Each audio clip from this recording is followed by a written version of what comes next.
nosotros.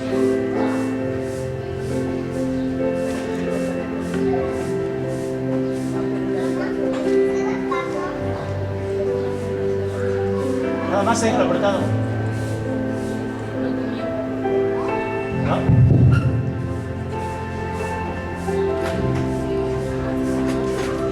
¿Qué tal? Buenos días, hermanos. ¿Cómo se encuentran? Bendecidos. Ok, sí, gracias a Dios estamos en bendición. Gracias a Dios nos dejó amanecer un día más, estar aquí presente. Y vamos a comenzar con la parte del estudio. Pero pues antes vamos a orar, así que les pido que cierren sus ojos, inclinen su cabeza y me acompañen en la oración. Padre mío, mi Señor Jesucristo, mi amado Jesús, te doy las gracias porque el día de hoy nos dejaste amanecer un día más, nos dejaste abrir los ojos, nos dejaste respirar, nos dejaste vivir. Y hoy es para darte honor, darte gloria, mi Señor. Hoy vamos a iniciar las actividades de tu iglesia con un pequeño estudio, esperando que este conocimiento caiga en cada uno de nosotros, se guarde en nuestros corazones, que salga en el momento que tenga que ser utilizado, pero sobre todo que nos deje esa conciencia, ese conocimiento que quieres tú, mi Señor, para que podamos entender, adorarte, alabarte, comprender tu palabra, pero sobre todo atesorarla, guardarla, mi Señor.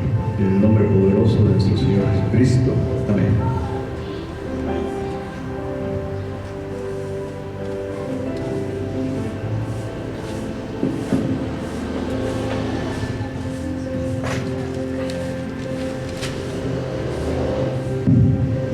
Pues bueno, el tema de hoy que les vamos a compartir es la iglesia en Efesio. ¿Dónde se encuentra Efesio? Pues más o menos leíamos que se encuentra ahí por Italia, por Grecia, por Turquía, en Europa.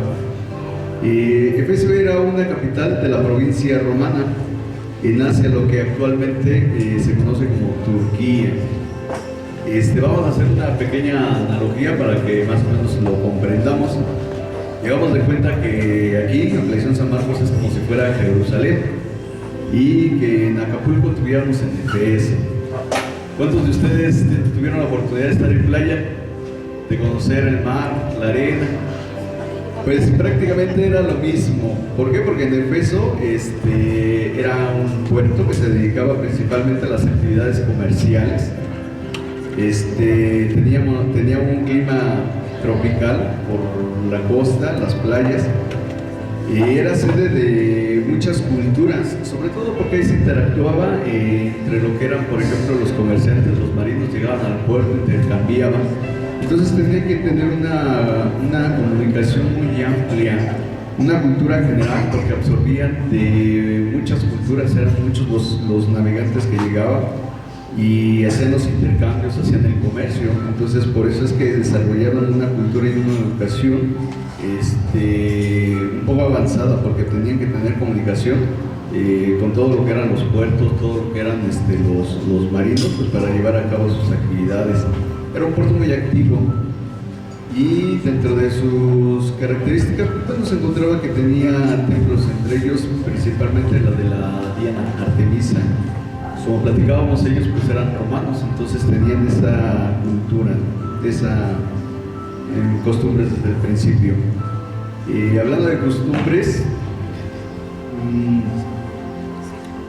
encontramos aquí costumbres antiguas. ¿Por qué? Porque lo voy a dividir antes y después de la evangelización.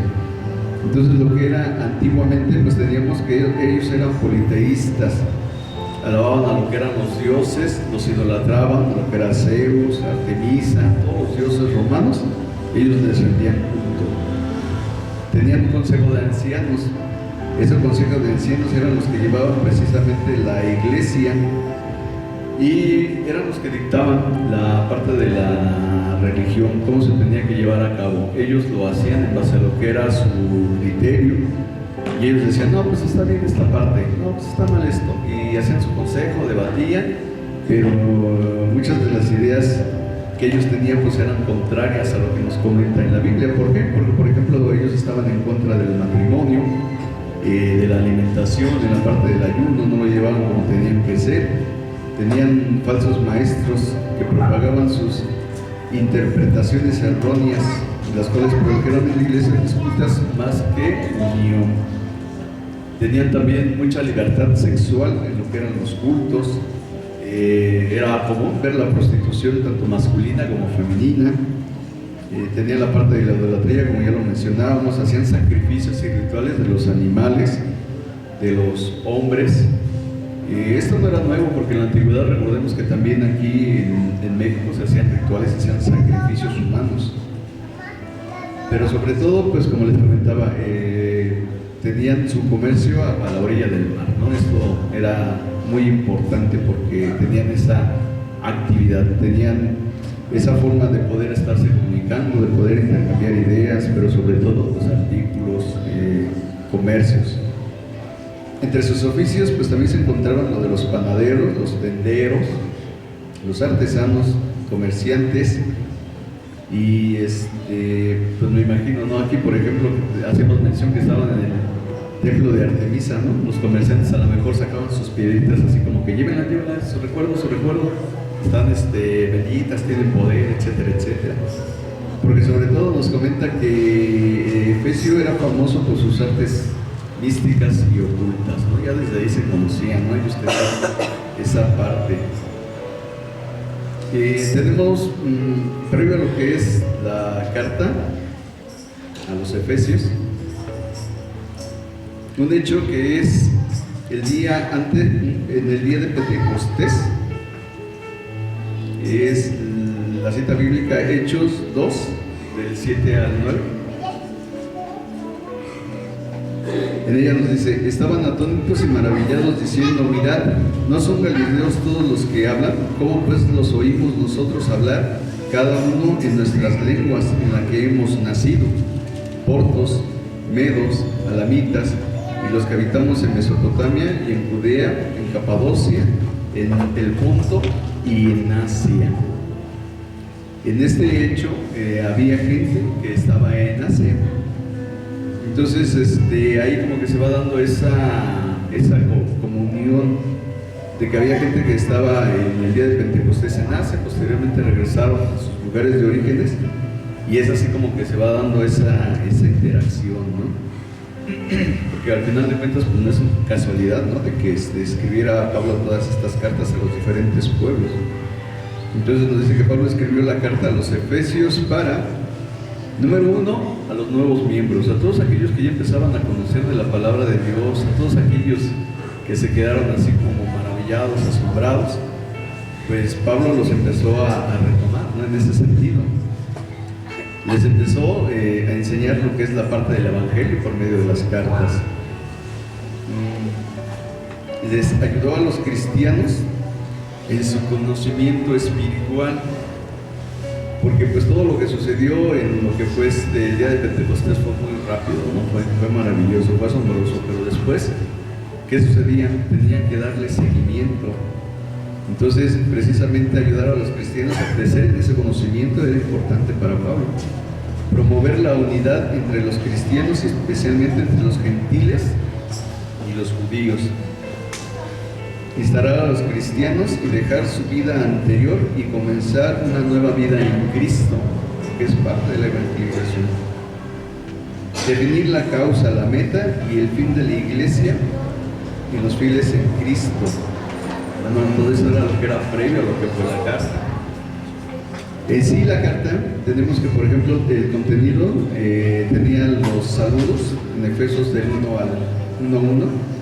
La iglesia en el propósito de Dios, la iglesia en el poder de Dios, la iglesia como casa de Dios, la iglesia como revelación de Dios, la iglesia y la plenitud de Dios, la iglesia y los estándares de Dios, la iglesia y la armadura de Dios, y finalmente conclusiones. Pues es a grosso modo como estaba estipulado, armado lo que era la parte de la carta hacia los Efesios. Algunos de los versículos representativos que tenemos es Efesios 5, 25, 26. En ella, por ejemplo, nos dice: esposos, amen a sus esposas, así como Cristo amó a la iglesia y se entregó por ella para hacerla santa, Él la purificó levantándola con agua mediante la palabra. Amén. Otro versículo que yo encontré así como que dentro de los más representativos, Efesios 6:4, y nos dice: y ustedes, padres, no hagan enojar a sus hijos, sino críenlos según la disciplina e instrucción del Señor.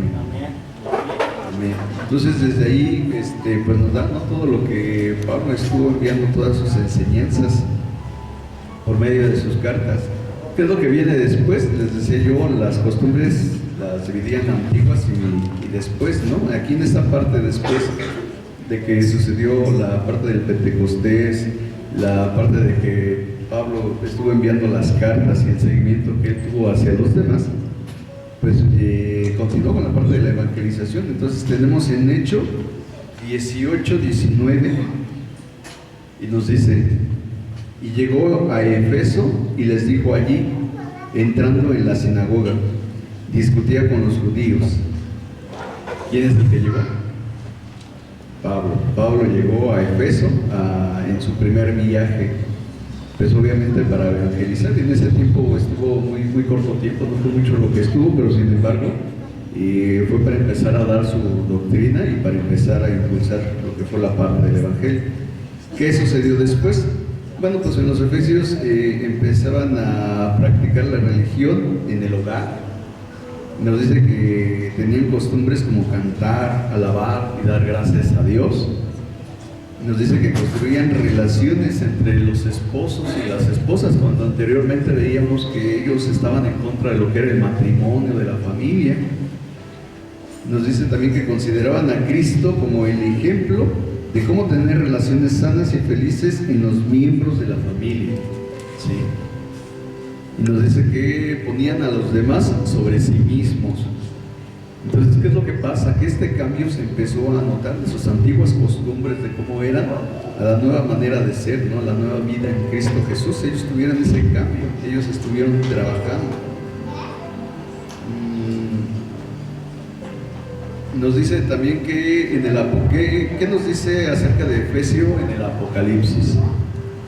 Pues bueno, nos dice que el apóstol Juan escribió en el Apocalipsis sobre la iglesia de Efeso, sobre la iglesia de Esmirna, de Pergamo, de Tiatira, Sardis, Filadelfia y Laodicea. Dice que son iglesias que al final de cuentas no eran las únicas, pero pues eran como que las más representativas. ¿Y por qué? Pues lo veíamos, ¿no?, en las características que tenían los congregantes, en la forma de ser, la manera de vivir la vida en Cristo, la evangelización, el cambio que ellos tuvieron. Entonces hace mención a la Biblia de estas 7 iglesias. Nos dice que tenían características especiales representativas en el futuro desarrollo de la iglesia. Entonces, ¿qué es lo que vemos? Que nada de esto es casualidad, ¿no? Esto ya es obra de Dios, Él ya lo tiene perfectamente planeado, tiene el control. Y hay muchas características que se dieron en esta evangelización, en este desarrollo. Por ejemplo, la parte de la comunión, de la comunicación, perdón, fue porque pues, ya existían los caminos, porque existían las personas que tenían que llevar ese mensaje y que ellos los iban a estar desarrollando.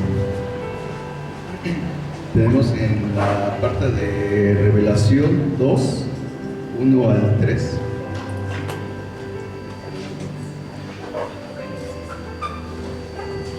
Esto es lo que dice el libro de Revelaciones. Dice: escribe el ángel de la iglesia en Efeso, el que tiene las 7 estrellas en su diestra, el que anda en medio de las 7 candeleros de oro, dice esto: yo conozco tus obras y tu arduo trabajo y paciencia, y que no puedes soportar a los malos, y has probado a los que se dicen ser apóstoles y no lo son, y los has hallado mentirosos.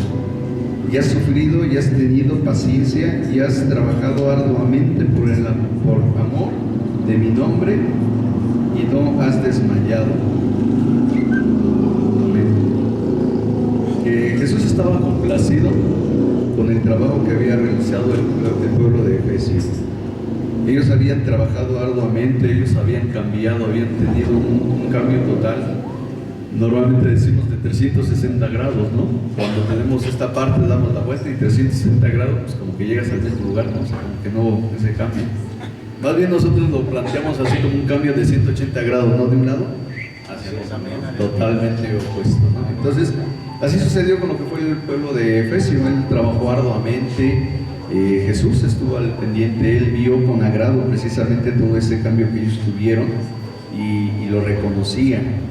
Pero más sin en cambio nos dice también en el libro de Revelaciones 2, del 4 al 5, dice: pero tengo contra ti que has dejado tu primer amor.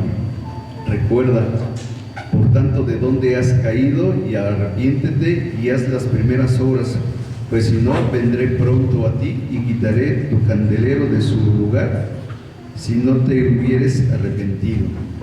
Entonces ya en esta segunda parte, pues Jesús hace una fuerte llamada de atención precisamente al hecho de que estuvo cediendo a la parte del pecado, al que no tuvo esa constancia, al que no siguió trabajando y fue víctima de sus pecados, ¿no? ¿Qué es lo que pasa? Pues el pueblo de Efesio, con todo el esplendor que tuvo, pues empezó a decaer, y en ello pues todo lo que fue su costumbre, todo lo que fue el amor a Dios también. Entonces, como último punto tenemos las conclusiones. ¿Algunos de ustedes saben cuál es el papel principal de la historia? Pues bueno, yo considero, ¿sí? No. Pues bueno, yo considero que el papel principal de la historia nos ayuda a entender el presente para comprender el futuro, ya que nos permite conocer el pasado.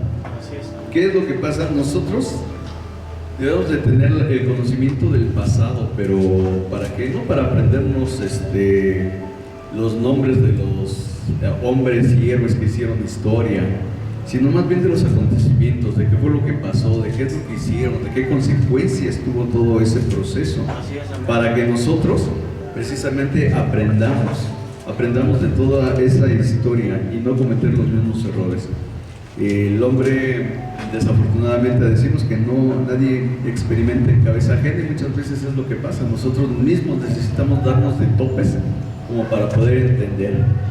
Entonces, la historia es lo que pretende precisamente el hecho de poder comprender esos errores. ¿Qué aprendimos el día de hoy? ¿Alguien me puede ayudar? ¿Qué aprendió el día de hoy en el servicio, en el estudio? Rosy, te vi con cara de yo. Pues que el apóstol Pablo escribió la carta a los Efesios para darles como ayudarles a ampliar su conocimiento. Ya eran unas personas que tal vez tenían un conocimiento sobre la vida en Cristo, pero no al 100. Entonces como que les daba como ciertos consejos para poder educar a su familia, a sus hijos, cómo comportarse entre ellos. Claro, exactamente. Pastor, ¿qué aprendió el día de hoy? Lo que me sorprendió fue que antes eran adúlteros y no tenían comunicación con sus esposas. Entonces ahí toca la parte de la unión matrimonial, de que se tienen que unir más y conviven más entre esposos. Ok, perfecto. Pues bueno, en especial lo que su servidor aprendió, nos dice que las circunstancias hicieron que Efesio fuera una ciudad llena de pecado y de perdición. Por su descendencia, hablamos que de los romanos, los marinos, los comerciantes, todo ello ya tenía establecido una forma de vida, una maldición generacional. ¿Por qué? Porque muchos de los pueblos estuvieron en esta parte, estuvieron en esta situación. Dios tuvo piedad y compasión de ellos a través del apóstol Pablo y les brindó el evangelio y su amor por medio de la evangelización. Y nos encontramos en Isaías 55:11, es donde nos dice: y así será mi palabra que sale de mi boca, no volverá a mí vacía, sino que ahora lo que yo quiero, y será prosperada en aquellos para que lo envíe. Amén. ¿Qué quiere decir? Que la palabra de Dios salió con mensaje y regresó con frutos. Yo creo que esto es en muchas de las culturas, en muchas de las partes, en muchas de las situaciones, muchas de las iglesias también. Efesio se levantó de su pecado y se redimió, trabajó arduamente en el amor a Cristo, pero no fue constante y sucumbió al pecado. Eso se parece a muchas de las historias que nosotros tenemos ahorita en la actualidad. Puede ser su historia, puede ser mi historia, en donde no existe esa constancia, no existe ese amor, esa tenacidad, esa fe, esa fuerza. Yo les hago una pregunta: ¿a quién le gustaría acabar como el pueblo de Éfeso? ¿A quién le gustaría terminar así por su inconsistencia, por su flojera, por su falta de interés, por los pecados cometidos, por la falta de compromiso? Finalmente, pues yo les exhortaría, hermanos, no se olviden de su primer amor. Esto es importante, su primer amor es Dios en Cristo Jesús. Y recordemos siempre esta parte, ¿no? Porque es historia y la historia nos muestra en dónde hubo errores, en dónde hubo fallas, pero que también el ser humano es capaz de corregirlas, es capaz de redimirlas, de cambiar, de hacer esa diferencia. Entonces, bueno, por mi parte es todo. Gracias por su atención y un aplauso. Gracias.